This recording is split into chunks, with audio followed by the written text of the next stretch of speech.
¿Qué tal? Muy buenas noches. Yo soy Mariana Hernández Carrillo y a nombre de Genaro Lozano te doy la bienvenida a Punto y Contrapunto.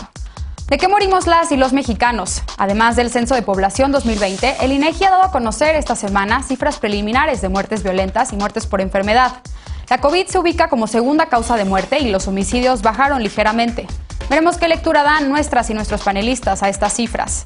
Y frente a la COVID, estados y particulares ya están autorizados para adquirir vacunas contra esta enfermedad, pero no hay abasto. Apenas 30,000 personas en México han recibido las dosis necesarias para considerarse inmunizados, mientras que las farmacéuticas dicen que tendrán suficiente abasto hasta el 2022. Ayer, la Secretaría de la Función Pública dio a conocer una nueva inhabilitación. Alfredo Castillo Cervantes, exfuncionario cercano a Enrique Peña Nieto, omitió declarar cuentas por 18 millones de pesos. ¿Son efectivas estas sanciones? ¿Cuál es su impacto? A ver qué dice la mesa. Estos son los temas de esta noche. Quédate con nosotros que ya empieza Punto y Contrapunto.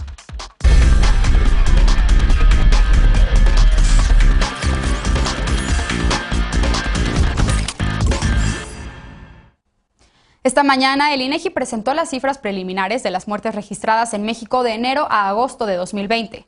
La COVID se convirtió en la segunda causa de muerte, después de las enfermedades cardíacas. Hasta agosto del año pasado se registraron 108,000 muertes, 45% más que las 75,000 reportadas por el gobierno federal en el mismo periodo. Según el Instituto Nacional de Estadística, la diferencia estriba en que lo reportado por la Secretaría de Salud corresponde a muertes en hospital. 58% de las muertes registradas por el INEGI no ocurrieron en hospitales. Ayer, el INEGI también dio a conocer las cifras preliminares de homicidios. De enero a junio de 2020 se registraron 17,123 homicidios en México, una ligera baja respecto a 2018 y 2019, cuando se registraron 17,770. Según estos registros, hubo 1,844 homicidios de mujeres, 10 más que en 2019. Sin embargo, en su nota metodológica, el INEGI apuntó que la información del certificado de defunción no brinda elementos para clasificar las defunciones como feminicidios. Información dada a conocer por la Comisión Nacional para Prevenir y Erradicar la Violencia contra las Mujeres esta mañana indica que en 2020 se abrieron 940 carpetas de investigación por feminicidio. Y para debatir esta noche nos acompaña como cada lunes y miércoles Lisa Sánchez, directora general de México Unido contra la Delincuencia. Buenas noches, querida Lisa, ¿cómo estás? Muy bien, Mariana, muy buenas noches a todas y a todo. Hoy nada más nos acompaña mi querido Eder. Bonito ombligo de semana. Así es, somos mayoría mujeres esta noche. También nos acompaña precisamente Eder Guevara, antropólogo y fundador de Morena. Buenas noches, Eder, bienvenido. Creo que estamos apenas estableciendo la conexión con Eder. Pero mientras damos la bienvenida también a Daniela Malpica, cofundadora de Justicia Transicional en México y amiga de este programa. Buenas noches, Daniela. Buenas noches a todas y todos y pues un gusto estar otra vez con ustedes. Bienvenida. Y también Jimena Güemes, ella es politóloga y simpatizante de la 4T. Buenas noches, Jimena, qué gusto tenerte por acá. Hola, buenas noches, Mariana. Buenas noches. Buenas noches, Jimena. Ahorita vamos a restablecer la comunicación contigo. Mientras tanto, comienzo contigo, Lisa. Estas cifras reveladas por el INEGI esta mañana, la COVID como la segunda causa de muerte en nuestro país y los homicidios que se registraron de enero a junio del año pasado superan los 17,000. ¿Por dónde te gustaría comenzar a analizar estas cifras? Evidentemente, como mi experticia está en el tema de seguridad, me gustaría concentrarme más en el tema de homicidios que en el de muertes por COVID, pero un comentario breve sobre lo primero, que es lo ridículo que resulta ya a estas alturas que estemos midiendo el total de defunciones con la información que se reporta en la mañanera, y esto, en la vespertina. Y esto no tiene que ver con que se deje de reportar esos datos, sino con que tendríamos que ajustar a que esos son las defunciones que se conocen en sistema hospitalario, aunque no son el total de las defunciones que estamos contabilizando.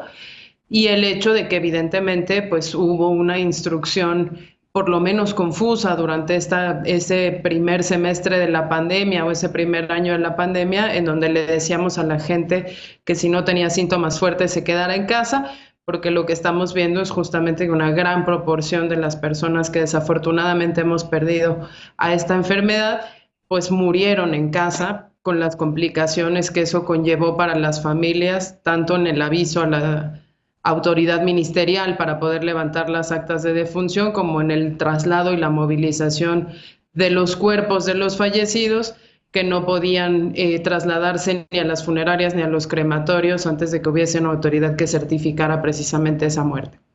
Ahora, en términos del tema de los homicidios, creo que hay buenas noticias en el sentido en que el registro de INEGI varía y tiene diferencias con los registros que se reportan de las fiscalías, que son los que nos provee el Secretariado Ejecutivo del Sistema Nacional de Seguridad Pública, que contrario a lo que nos está diciendo INEGI, para ese primer semestre o de enero a agosto de 2020 reportaba un aumento de 2.2% en el homicidio y feminicidio, algo que no necesariamente está corroborando el INEGI, pese a que tenemos que tomarnos con un grano de sal estos datos porque son preliminares, se van a confirmar en el mes de julio con los totales y estatales desagregados por sexo también como cifras preliminar, y no vamos a tener la cifra final del 2020 sino hasta octubre de 2021, que va a ser el primer año que el INEGI nos va a dar estos datos antes del mes de diciembre del año posterior.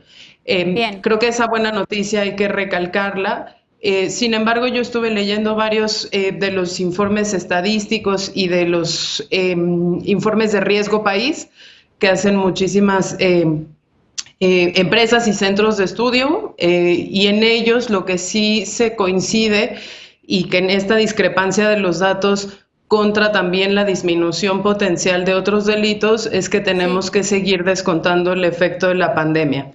Es decir, si bien hay que dar la bienvenida a esta reducción en el número de víctimas, que sigue siendo, digamos, estrepitosamente alta y nos sigue manteniendo en un promedio diario de 97 homicidios, pues sí vamos a tener que ver realmente cuál es el efecto de la pandemia sobre la actividad delictiva neta y cuáles son realmente pues las cosas positivas que pueden estar sucediendo en la estrategia que habrá que mantener o seguir focalizando. Entonces, cerraría un poco por ahí, nada más diciendo esas discrepancias todavía nos hacen traer a la mesa la agenda de la profesionalización de los operadores del sistema de justicia, que son precisamente los encargados de contabilizar tanto el número de víctimas fatales como de carpetas de investigación abiertas por cada uno de los delitos, y por supuesto la discusión sobre la tipificación del homicidio y cómo podríamos fortalecer los registros de defunciones para poder tener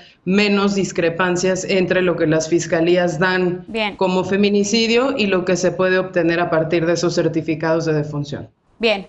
Eder, ahora voy contigo. ¿Cuál es tu análisis sobre estas cifras? El INEGI reportó un exceso de mortalidad de 37.9%. ¿Qué decir de este número? Desde luego es atribuible a que la COVID es la segunda causa de muerte, pero también pudo haberse reducido este número, este exceso de mortalidad. A ver, es la segunda causa de muerte para hombres y tercera para mujeres. Sí, pero en promedio es la segunda, ¿no? López-Gatell desde el año pasado dijo que iba a haber un subregistro. Él incluso fue muy criticado porque dijo que podría ser de la tercera parte de los registros que había. En todo el mundo se están haciendo subregistros porque ahorita la prioridad de los estados es atender las necesidades de cobertura de salubridad y también, por supuesto, ahora el asunto de la vacuna. Sin embargo, creo que abonará a la comprensión y a dimensionar de manera adecuada el costo de la pandemia en la humanidad. Estudios como estos que está haciendo el INEGI. Al final de cuentas, si el control pandémico es un tema de Estado, que tiene que atender todo el Estado, todos los poderes y todas sus instituciones, bueno, ahí claramente el gobierno federal está enfocado en garantizar que haya suficientes camas, suficiente personal médico en todo el país, también ahora que haya vacunas suficientes. Los gobiernos estatales habrá que ver quiénes lo están haciendo, hacer una atención más personalizada de la pandemia y instituciones como el INEGI, pues esta es su labor y la está haciendo muy bien, el poder registrar cuáles son los subregistros, algo que todavía no podemos saber con certeza. es en qué condiciones se dan estas muertes. No creo que hayan sido, o al menos no la mayoría de las personas que han muerto, que no se registraron en el sistema por el tema del coronavirus, no creo que haya sido porque tengan síntomas leves o porque hayan sido asintomáticos. Algo tuvo que haber pasado y hay que saber qué es lo que está sucediendo que provoca estos subregistros. Bien. Hay datos que me parecen muy interesantes. Hay una máquina que se compró, que el gobierno mexicano compró, que en ningún otro país de América Latina existe, que es la Cobra 8800. Cuesta 49 millones de pesos y tiene la capacidad para realizar más de 200,000 pruebas al día, pero no las realizan, no están utilizando en toda su capacidad esta máquina porque no hay suficientes pruebas, suficientes insumos. Bien. Porque está explotada, está rebasada la capacidad productiva de estos que necesitan para hacer los registros en el mundo, igual que la vacuna. Entonces, para saber con más certeza el tema del cuánta gente está contagiada de coronavirus, por supuesto que tiene que haber más pruebas, pero el mundo está colapsado ahorita en la producción también de pruebas eficaces y reales. Bien. Daniela, ¿tú qué más destacas de estas cifras? ¿Por dónde te gustaría analizarlas? Bueno, creo que ya comenzó Lisa hablando un poquito ahora sí que la desafortunada discrepancia que hay entre las cifras que vemos hoy entre el INEGI y lo que se reporta diariamente, ¿no? Lo cual nos pone en una cifra total mucho peor de lo que esperábamos, ¿no? Por otro lado, creo que sería importante mencionar que, de acuerdo al INEGI, el 58% de estas muertes que están reportando hoy en día mueren fuera de los hospitales, ¿no? Esta es una de las razones que podrían explicar esta diferencia entre los registros que nos presentan diario y los registros que vemos por parte del INEGI. A mí, y creo que me gustaría igual detenerme un poquito aquí, es donde centraría esta preocupación, ¿no? ¿Cuáles han sido las políticas por parte del gobierno de incentivar a la población que ante cualquier agravamiento de la enfermedad realmente acudan a los hospitales, ¿no? Recordando que al principio era quédense en casa y no vengan a los hospitales hasta que tengas ciertos síntomas que ya estaban muy cercanos a una posición en la que desafortunadamente es mucho más complicado lograr salvar a las personas que recurren a los hospitales por la COVID, ¿no? Creo que este es un punto a considerar y un punto que debiera considerar el gobierno en este análisis igual y redireccionamiento de la estrategia para los próximos meses, ¿no? Porque definitivamente estamos lejos de poder decir que ya sorteamos esta pandemia y los contagios siguen en una constante bastante preocupante. Y por el lado de las muertes por homicidio, de la misma manera, creo que es de celebrarse de cierta manera que vemos un decremento, pero también con cautela, ¿no? Si bien, por ejemplo, hubo otros delitos que bajaron mucho más, a mí me preocupa que haya sido tan poco el aumento del delito de homicidio, tomando en cuenta que la mayoría de las personas, el efecto COVID, ¿no? Nos quedamos en casa y que los demás delitos sí tuvieron un incremento mucho mayor, ¿no? Esto nos habla de que bajo condiciones normales igual y podría ser el caso de que la violencia homicida hubiese seguido aumentando, ¿no? Y fue un poco el caso de los feminicidios, ¿no? Que sí tuvieron un leve aumento y que organizaciones feministas estuvieron constantemente diciendo que la violencia en casa iba en aumento, Así es. La violencia de género, ¿no? Así es. Jimena, finalmente, ¿cuál es tu análisis sobre estas cifras? Y respondiendo un poco a lo que plantea Daniela sobre este número de muertes tan lamentables por COVID, si es necesario ya hacer un cambio en la estrategia del gobierno. Mariana, creo que en cuanto al COVID estamos viviendo una pandemia mundial, no solo en México, sino que en el mundo está dejando millones de muertes y creo que lo importante son qué acciones estamos tomando, ¿no? Y por un lado están las acciones que en lo individual, como seres humanos, estamos tomando y creo que todos en un principio subestimamos como el poder de la pandemia y subestimamos a la enfermedad, no la pusimos en su justa dimensión. Vemos en notas que en las alcaldías están cerrando fiestas, durante el mes de diciembre esto se pronunció de una manera exponencial, pero hoy, después de casi un año, sabemos que la única manera de cuidarnos y de cuidar a los otros es cuidándonos a nosotros mismos y siguiendo las medidas básicas de prevención. Parece una trivialidad, pero usar el cubrebocas y lavarse las manos hoy puede salvar vidas. También seamos conscientes de que el personal de salud sigue dando la batalla, que está muy cansado y que lo menos que podemos hacer en gratitud a todo el trabajo que han realizado es cuidarnos. Por otro lado, si vemos las acciones de gobierno, me parece que se van a empezar a traducir en una disminución de las muertes por COVID. Sí tenemos una tasa de letalidad superior a la tasa mundial, pero se está haciendo un gran esfuerzo para que todos tengan atención y esto se ve reflejado en acciones como la atención a quienes no están afiliados por parte del Seguro Social, en la habilitación de espacios como el Centro Banamex, donde hay más de 850 camas, y hace poco el director del IMSS reportó que por lo menos se habilitaron 7,000 camas adicionales para COVID. Probablemente la llegada de la vacuna va a cambiar este panorama y esperemos que hacia finales de 2021 empecemos a ver una reversión en las tendencias de contagio y muertes por COVID.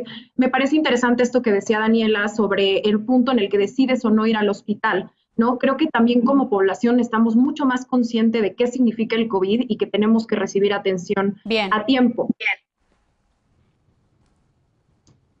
Coincido con Lisa en que en el efecto de la pandemia puede estar relacionado en la disminución de las cifras de los homicidios, pero también creo que habían dicho que iba a aumentar mucho la violencia y que esto se iba a reflejar mucho en las cifras, y creo que es de celebrarse que veamos una reducción respecto al 2019, ¿no? Me parece que en el torbellino en que estamos viviendo estas son buenas noticias y que la estrategia de paz y seguridad empieza a traducirse en resultados tangibles. Aunque nos queda mucho camino por recorrer, creo que lo más importante es que la concepción del combate a la delincuencia y a la violencia que en gobiernos pasados vimos que era una guerra frontal, pues poco a poco empieza a cambiar, ¿no? Nos dejaron un país que dejó a más de 200,000 muertos, a más de 60,000 desaparecidos, que no fue a la causa, su estrategia no iba a combatir las causas de la violencia. Y me parece que esos cambios profundos se van a empezar a reflejar y creo que esto es una buena noticia, ¿no? Lo que está reportando el INEGI en la disminución de las cifras es una buena noticia y creo que es tiempo como de ver que estamos dejando la concepción de la estrategia de la guerra hacia una estrategia en donde se combate de manera distinta. Lamentablemente se terminó el tiempo de este bloque. Vi la mano levantada de Eder, pero si quieres regresamos contigo, Eder, porque tenemos que hacer una pausa y vamos con un tema relacionado. Los estados y empresas privadas ya pueden comprar vacunas, pero las farmacéuticas advierten que no habrá disponibilidad hasta fines de 2021 o hasta 2022. ¿Cuál es el panorama para la vacunación en México? ¿Qué sigue en este proceso? Regresamos con este tema, punto y contrapunto, no te vayas.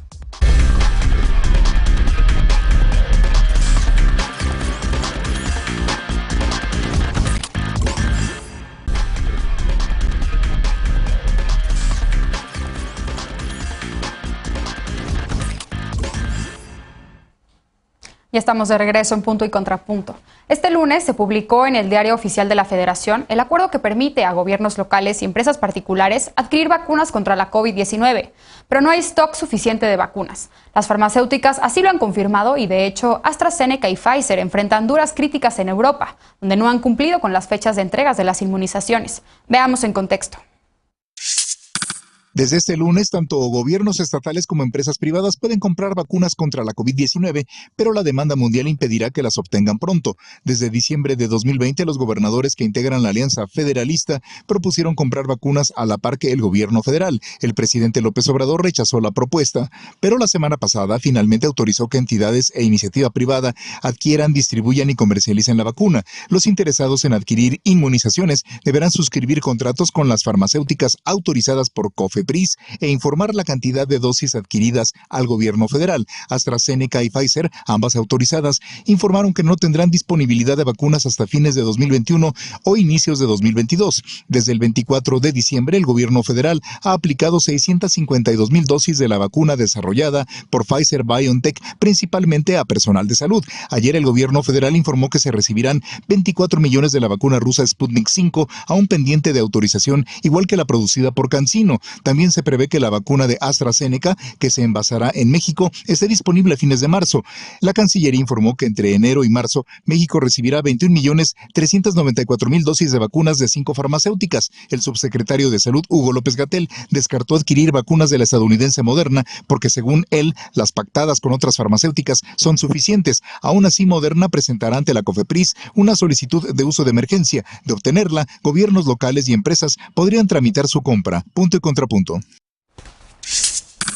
Segundo tema de la noche, y comienzo contigo ahora, Eder. La estrategia de vacunación en los últimos días ha dado mucho de qué hablar y ha sido muy, motivo de polémica, y creo que por varios aspectos, me permito poner algunos sobre la mesa.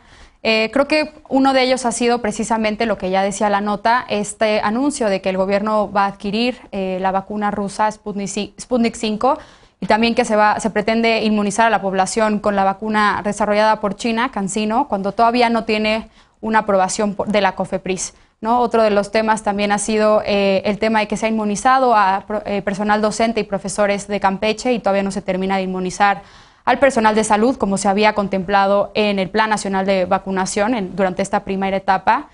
Y también pues este otro tema de la adquisición inviable por el momento de los gobiernos locales y del sector privado para adquirir vacunas ante la falta de oferta de las farmacéuticas. ¿Qué decir de todo esto? Hay una lucha global por conseguir las vacunas, pero también por validar algunas y por descalificar a otras. Por supuesto que todas tienen que pasar por los filtros internacionales y nacionales para que den certidumbre de que van a ser efectivas para resolver el problema del coronavirus, pero muchas de estas polémicas son más ruido que otra cosa y generan un clima que abona la desconfianza de las vacunas, alimentan la narrativa antivacunas de un sector de la población que creo que es minoritario. Me parece que es muy relevante el tema de los gobiernos estatales. En el segmento anterior hablábamos del asunto del subregistro. Daniela decía que en muy buena medida el registro se puede deber a que el gobierno mexicano, el gobierno federal, había dicho que no fuéramos al hospital a menos que ya estuvieran muy graves los síntomas, pero el gobierno de la Ciudad de México implementó mecanismos para que al más leve síntoma pudiéramos, los habitantes de la Ciudad de México pudieran por vía de mensaje de texto decir que se sentían mal y entonces se les pudiera dar seguimiento. Eso ayuda también a reducir el subregistro. ¿Cuántos gobiernos estatales lo han hecho? Eso que sí pudieron haber implementado desde el principio, porque estar ahorita en la disputa, entrar como un gobierno estatal que entra a la disputa con gobiernos nacionales de otros países por conseguir las vacunas va a ser un asunto muy complicado, va a ser muy complejo y la iniciativa privada también. Y por otro lado, la otra cosa que me llama mucho la atención es que tanto que se ha enarbolado la participación de la iniciativa privada, y ya estamos viendo que también la iniciativa privada, los grandes laboratorios mundiales están colapsados en este momento, como está colapsado el mundo entero, porque la pandemia, como bien decía Jimena, es global y por supuesto tenemos un problema severo para atender todas las necesidades que esto está generando y que nadie en el mundo estaba preparado para una cosa de estas dimensiones. Bien. Lisa, ¿tú cómo estás viendo la estrategia de vacunación en nuestro país? ¿Te parece que ha sido la adecuada? Pues insuficiente, pero no por grillas políticas, sino porque me metí justamente a investigar cuáles son, digamos, los puntos de riesgo y de retos que implica el despliegue de una estrategia de vacunación en cualquier lugar del mundo, y francamente, pues sí, lo hace a uno temblar hacia adelante de cuáles son todos los puntos en los cuales las cosas pueden salir mal, y esto independientemente del gobierno del que se trate. Lo primero lo empezaba a dibujar Eder ahorita en su intervención, que tenía que ver con la disponibilidad y sobre todo la suficiencia de las materias primas necesarias para la fabricación de las vacunas a la gran escala en la que se necesitan, ¿no? En el proceso de manufactura. El tema de los controles de calidad, una vez que se están pudiendo procesar esas vacunas al interior de los distintos laboratorios. Después el tema, por supuesto, de las cadenas de distribución y sobre todo en aquellas como las que necesitan congelación y no cadenas de frío y no tienen un tiempo tan largo de vida, pues evidentemente pone retos importantísimos de distribución, pero al margen de eso, que digamos ya es Vox Populi, ya era un lugar común, todo el tema de cómo haces realmente las citas de los pacientes, cómo haces las bases de datos, los sistemas informáticos necesarios para darle el seguimiento a ese paciente, lo cual implica, según un análisis que hacía McKinsey & Company, fíjate, una demanda increíble de trabajo humano en términos de profesionales de la salud, que calculado al ejercicio de Estados Unidos y lo ponían con diferentes campañas de vacunación para virus, digamos, estacionales, como puede ser la influenza, pues es de hasta 2 veces más el personal médico técnico especializado que se va a necesitar, porque estás hablando también de muchas más veces las vacunas que vas a necesitar poner. El hecho de cómo vas registrando también los datos en tiempo real que se van generando de las personas que están entrando a ese proceso de vacunación para poder calcular los tiempos también para las segundas dosis, los problemas que se hayan registrado también en tiempo real con el tema de las posibles reacciones adversas, y finalmente el tema del mal gasto de ciertas dosis ya dentro del sistema de salud. Y una cosa con la que sí me gustaría cerrar es el reto más grande ha sido llevar la vacuna a la gente y no la gente a la vacuna, cosa que, por ejemplo, para un país como México, con un estado de México tan poblado y tan lejano, digamos, en términos de distancias, implicaría, por ejemplo, que a lo mejor el mejor esquema de vacunación sería que para que no pasaran más de 2 horas las personas yendo de un lugar al otro, pues esas personas recurrieran al sistema hospitalario de la Ciudad de México, que en sí mismo va a ser insuficiente para atender a toda la población que ya vive dentro de los límites de la propia ciudad. Entonces, creo que es un reto logístico inenarrable, y que en ese sentido, pues justo las mezquindades políticas sobran. Bien.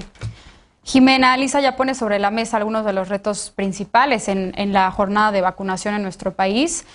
¿Tú cómo le estás viendo? ¿Cómo estás viendo la estrategia del gobierno para inmunizar a las personas? Y si crees que se va a poder alcanzar las cifras de personas inmunizadas conforme al calendario que estableció el gobierno federal. Mariana, coincido con Lisa en que la vacunación es un reto gigantesco para México y para todos los países. Me parece que en el tema de la distribución de la vacuna nos lleva a una discusión que han tenido los estados siempre cuando hablamos de salud, y me refiero a cuál debe ser el papel del Estado en la provisión de servicios de salud. Primero, tiene que atender las desigualdades, ¿no? Y en este momento estamos en una encrucijada desde 2 perspectivas. La primera es que tenemos casi 200 países compartiendo el mismo problema e intentando atender las desigualdades al interior de sus naciones para que todo el mundo tenga acceso a las vacunas, y pues los recursos son limitados. Y entonces nos encontramos en esta lucha para ver cómo se distribuye la vacuna, cómo le llega a cada país y cómo contenemos esas desigualdades globales y hacia el interior de cada uno de los países.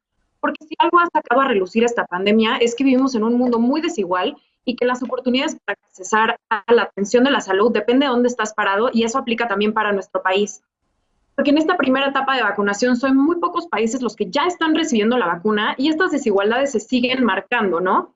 En el caso de México, creo que el hecho de que el Estado sea quien hasta ahora ha controlado la distribución y aplicación de la vacuna responde directamente a esto, porque mientras el Estado no sea quien tome estas decisiones, pues va a depender de quién tiene los recursos o no para acceder a ella. Me parece que el plan de vacunación del gobierno federal es acertado porque está tomando en cuenta las necesidades, riesgos, comorbilidades de una manera pertinente, mesurada, correcta, y en realidad el reto está, como dice Lisa, en cómo vamos a hacer que la vacuna le llegue a la gente. Se criticó mucho que participaran los servidores de la nación, pero si vemos la logística en cómo lo está planeando el gobierno para que la gente esté vacunada, en donde no solo va a estar el servidor de la nación, también va a estar el médico y también va a estar personal del ejército, me parece que esa es una buena decisión. Creo que la pandemia nos está generando estas externalidades negativas, no a uno, sino a todos los países del mundo, y uno de los principales problemas es que el mercado no ha sido capaz de satisfacer estas necesidades globales. Steve Jobs hace unos años decía que si para algo no estaba listo nuestro sistema de salud ni nuestro sistema económico, era para una pandemia, y creo que nos alcanzó como humanidad, ¿no? Creo que por eso estamos en esta carrera de ver quién consigue más vacunas y cuándo. Yo creo que el gobierno de México hizo una labor fundamental en asegurar los contratos en la compra de la vacuna, y especialmente en diversificar a los proveedores, porque la mayoría de los países voltearon a ver a unos específicamente que son nuestros vecinos del norte, los productores, ¿no? En donde están laboratorios estadounidenses. Y Bien. México hizo este gran esfuerzo de cooperación con otros países para que haya diversidad en las dosis que se van a recibir en el país y así todos podamos accesar más rápido a la vacuna. Bien. Finalmente, Daniela, estamos a unos días de que comience la segunda etapa de vacunación conforme al Plan Nacional de Vacunación del Gobierno Federal, en donde se pretende inmunizar a la población adulta mayor. ¿Qué escenario podemos esperar con el ritmo que llevamos, con estos temas que ya los compañeros ponen sobre la mesa? ¿Y cómo estás viendo tú la jornada de vacunación? ¿También celebras, como Jimena, que el ejército esté involucrado en inmunizar a la población? Gracias. Pues mira, creo que sin duda es bueno que vayan a llegar más vacunas independientemente de cuál sea la farmacéutica. Como mis compañeras y compañeros de este panel han dicho bien, el día de hoy nos encontramos en una carrera por recursos muy escasos, ¿no? Creo que también es importante que, sí establecer que la última, la Sputnik 5, sí ha generado cierta desconfianza por parte de la población, en especial porque no ha presentado sus estudios de la fase 3, ¿no? Y esto no es únicamente algo que se ha reclamado en países como nuestro, sino también, por ejemplo, en Argentina, ¿no? Donde ya incluso ha iniciado a aplicarse esta vacuna y la población dice lo mismo, ¿no? Lo que queremos es tener la certeza del funcionamiento de esta vacuna, ¿no? Que creo que es algo que el gobierno dentro de su estrategia debe de prever.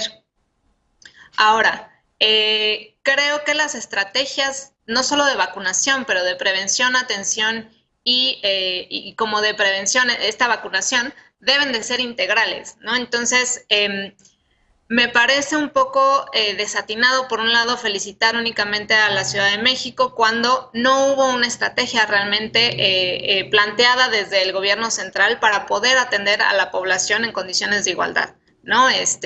Ahorita que platicábamos justo de este 58% de personas que no están llegando a los hospitales, ¿no?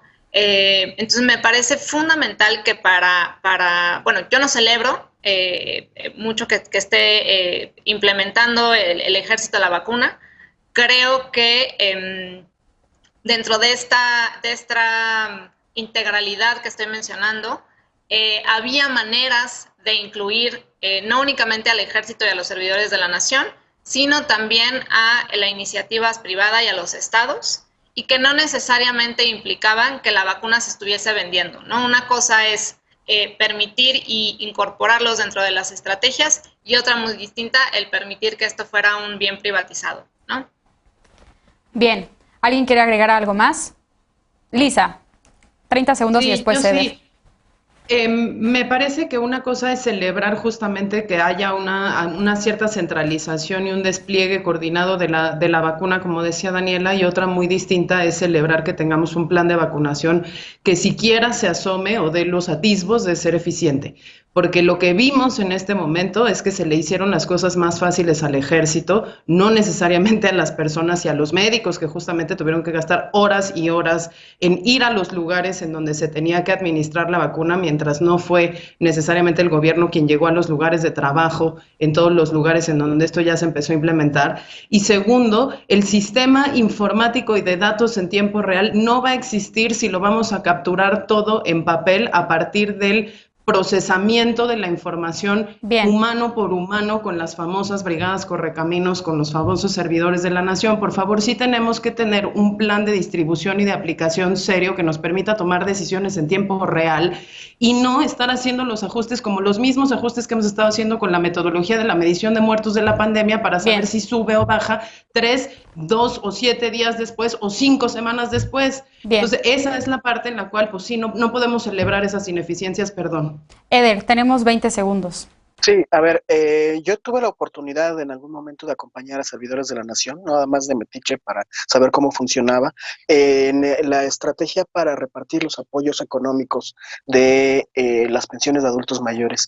Tienen una estrategia que es, primero, quienes puedan movilizarse a un punto céntrico que lo hagan, ahí se les reparte su apoyo económico, o quienes no están en las condiciones, entonces ahora sí van y se les da el apoyo en sus hogares. La misma estrategia se va a implementar para el tema de la vacunación. Lo dijo el presidente en alguna mañanera, la importancia de la participación de los servidores de la nación y, bueno, de las Fuerzas Armadas o de la Guardia Nacional, que también están ayudando a resguardar las vacunas, porque pues es un tema de seguridad nacional. Bueno. Por supuesto que tiene que centralizarse, y una vez que ya se haya agotado las personas que sí puedan movilizarse, pues hay que ir a los lugares más complicados, a las zonas más difíciles, para también vacunar a estas personas en sus hogares. Bien, se terminó el tiempo de este bloque, pero sin duda vamos a seguir retomando en esta mesa la estrategia de vacunación contra la COVID-19. Vamos a una pausa. La Secretaría de la Función Pública inhabilitó a Alfredo Castillo Cervantes por 10 años para ejercer cargos públicos. Esto luego de detectarse irregularidades en declaraciones patrimoniales y cuentas bancarias. ¿Sirve de algo esta medida? ¿Inhibe realmente la presunta corrupción? Regresamos con este tema, punto y contrapunto. No te vayas.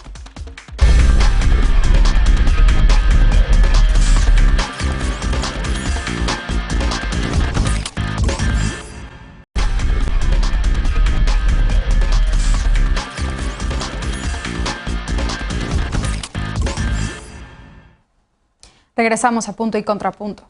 De Alfredo Castillo se recuerdan sobre todo dos cosas: que después de 9 días de desaparecida encontró el cuerpo de la niña Paulette en su misma cama, y que a partir de ahí inició una meteórica carrera junto a Enrique Peña Nieto que lo llevó hasta la CONADE, donde tuvo una desastrosa gestión. Ayer la Secretaría de la Función Pública informó que el exfuncionario será inhabilitado por 10 años, luego de haber omitido de sus declaraciones patrimoniales cuentas por más de 18 millones de pesos. ¿Son efectivas estas sanciones? Veamos en contexto. Alfredo Castillo Cervantes fue inhabilitado del servicio público por 10 años. La Secretaría de la Función Pública detectó que el exfuncionario faltó a la verdad en las declaraciones de situación patrimonial hechas en 2014, 2015 y 2016. Según la dependencia, el exfuncionario omitió declarar 6 cuentas bancarias a su nombre y al de su cónyuge, donde tenían más de 18 millones de pesos. En 2014, el entonces presidente Enrique Peña Nieto nombró a Castillo Cervantes titular de la Comisión para la Seguridad y el Desarrollo Integral de Michoacán, órgano administrativo creado para pacificar la entidad. Fue entonces cuando surgieron las autodefensas encabezadas por José Manuel Mireles, que acusó a Castillo de haber proporcionado armas a civiles. Un año después fue nombrado titular de la Comisión Nacional de Cultura Física y Deporte, la CONADE, donde fue duramente criticado por no dotar de equipo y presupuesto a los atletas olímpicos. Alfredo Castillo inició su carrera como funcionario público en 2003 en la Procuraduría General de la República. En 2010, cuando era subprocurador de Cuautitlán Izcalli en el Estado de México, encontró el cadáver de la niña Paulette Guevara Fara en su cama, 9 días después de su desaparición. Tras el hallazgo, Peña Nieto, entonces gobernador, lo nombró procurador del Estado de México. Cuando Peña Nieto llegó a la presidencia, Castillo llegó a la Subprocuraduría de Control Regional, Procedimientos Penales y Amparo, donde fue uno de los responsables de investigar a Elbester Gordillo. Un año después, fue nombrado Procurador Federal del Consumidor. Punto y contrapunto. Bien, último tema de la noche y ahora comienzo contigo, Daniela. ¿Qué decir de la inhabilitación de Alfredo Castillo, un exfuncionario que fue muy polémico durante la administración de Enrique Peña Nieto? ¿Cómo ves esta medida? ¿Te parece suficiente? Me parece desproporcionada con otro tipo de sanciones que hemos visto por parte de la Secretaría de la Función Pública por otro tipo de casos, muchas veces mucho más leves de lo cometido el día de hoy, o el hallazgo el día de hoy por el ex comisionado de Michoacán, Alfredo Castillo. También creo que había muchas personas celebrando esto como una verdadera lucha contra la impunidad, ¿no? Cuando se sabe que este personaje ha sido un personaje que ha tenido pasares y andares muy ocultos en su camino por la administración pública. Uno de ellos, y que a mí me tocó vivir muy de cerca, fue el caso de Michoacán. Entonces, definitivamente creo que no es ninguna coincidencia, además que lo que encuentra el día de hoy la Secretaría de la Función Pública en estas 6 cuentas inicia precisamente en el año de 2014, que es el año en que se crea la Comisión Especial para atender el caso del conflicto en Michoacán, que son estos 3 años posteriores los que las cuentas permanecen ocultas. y que realmente lo que esperaría, esa sanción ya no se podrá modificar, pero lo que esperaría es un desglose por parte de la Secretaría de la Función Pública a la Fiscalía General de la República para que sea esta la que pueda investigar por lo menos cuál es la procedencia de estos recursos, ¿no?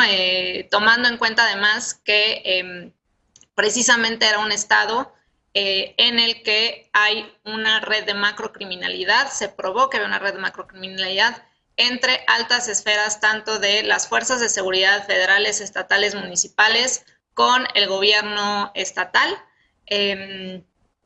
Y justamente, ¿no? Incluso como otra prueba de estas redes de macrocriminalidad, y parte de los trabajos de esta comisión, los trabajos políticos, donde hubo un acuerdo pacífico del poder hacia el partido con Silvano Aureoles, se sabía que el PRI, dado que se encuentra esta colusión con el gobierno, en ese momento no iba a suceder. El mismo Silvano ahorita ya sale a decir que le parecía esta exagerada, ¿no? Cuando la realidad es que ni siquiera ha habido investigaciones serias en contra de personajes como Alfredo Castillo. Bien. Eder, es una medida exagerada, ¿tú cómo lo estás viendo? Y también creo que se ha cuestionado mucho si la inhabilitación de este exfuncionario también se podría tomar medidas similares a otros funcionarios que son investigados por casos de corrupción.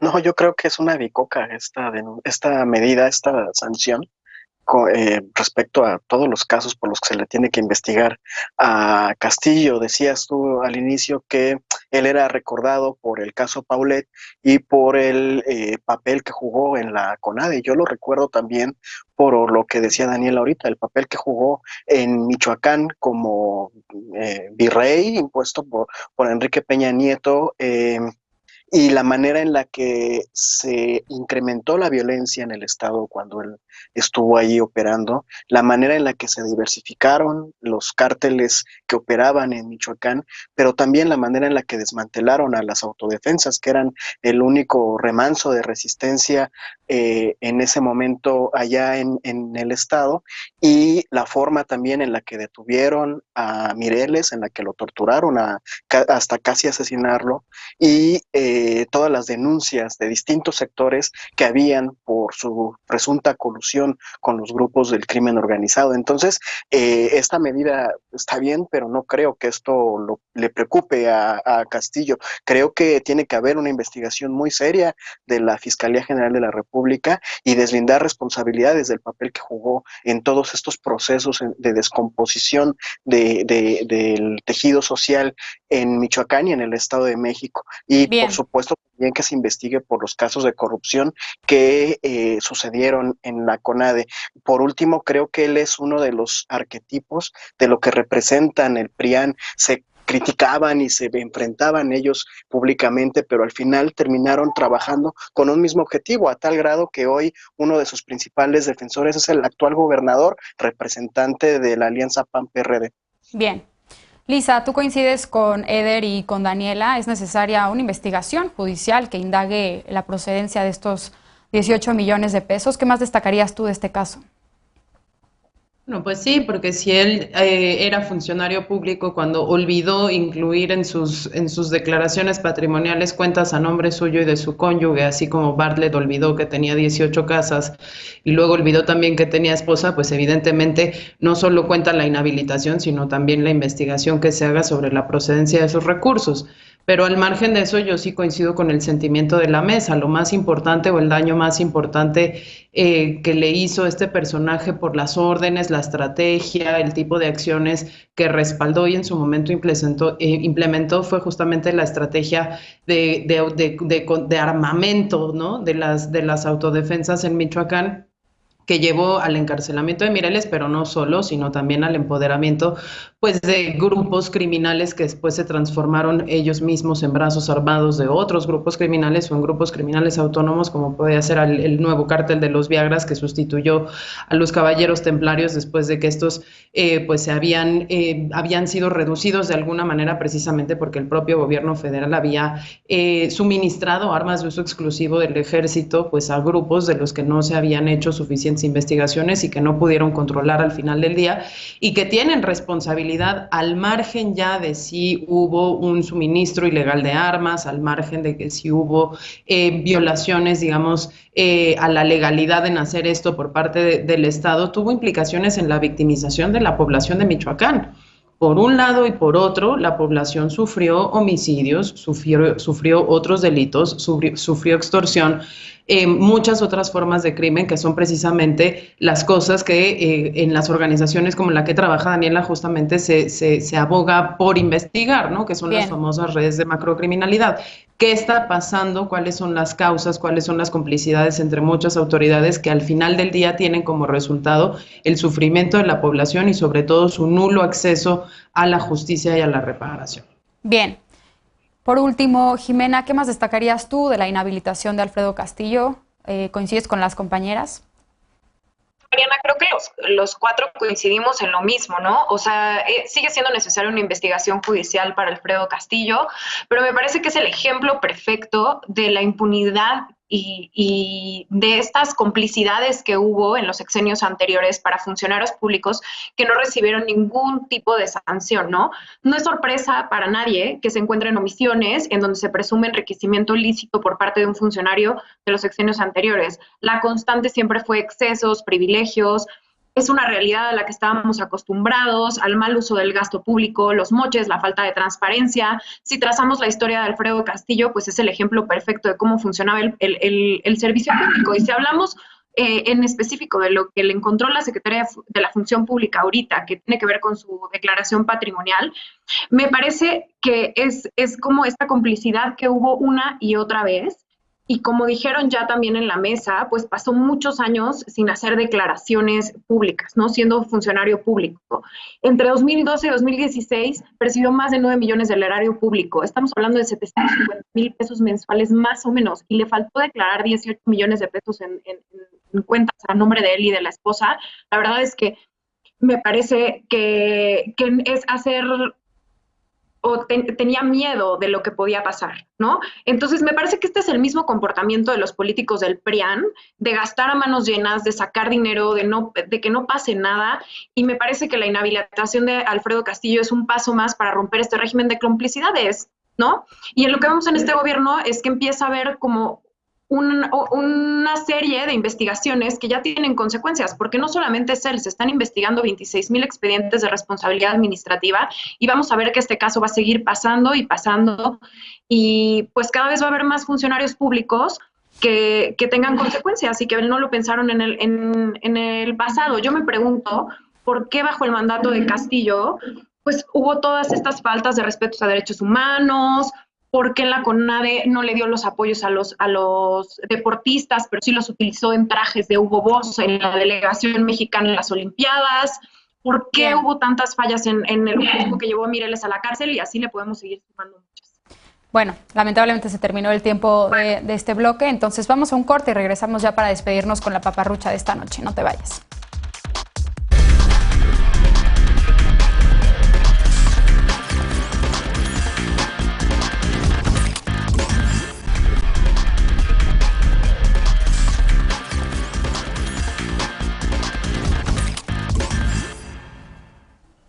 Regresamos con la paparrucha de esta noche. ¿Eres un adulto mayor y recibiste una llamada relacionada con la vacuna contra la COVID-19? No te asustes, esta vez no se trata de un fraude. Recientemente, las personas adultas mayores de nuestro país han recibido llamadas telefónicas por parte de funcionarias y funcionarios del Instituto de Salud para el Bienestar para confirmar si desean recibir la vacuna contra el SARS-CoV-2. Según se informó esta semana, durante la llamada, los funcionarios confirman el nombre, la edad y el domicilio de los adultos mayores. Finalmente, preguntan si quieren o no ser vacunados.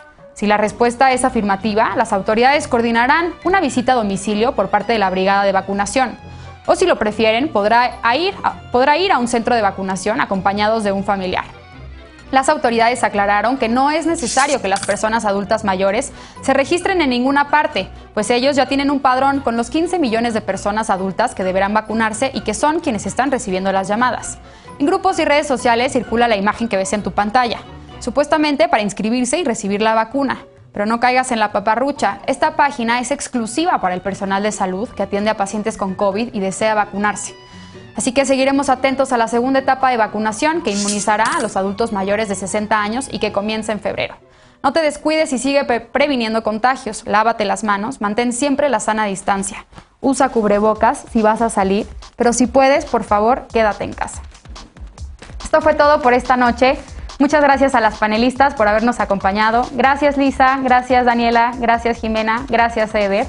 A nombre de Genaro Lozano te agradezco habernos acompañado. Yo soy Mariana Hernández Carrillo y esto fue Punto y Contrapunto. Descansa, muy buenas noches.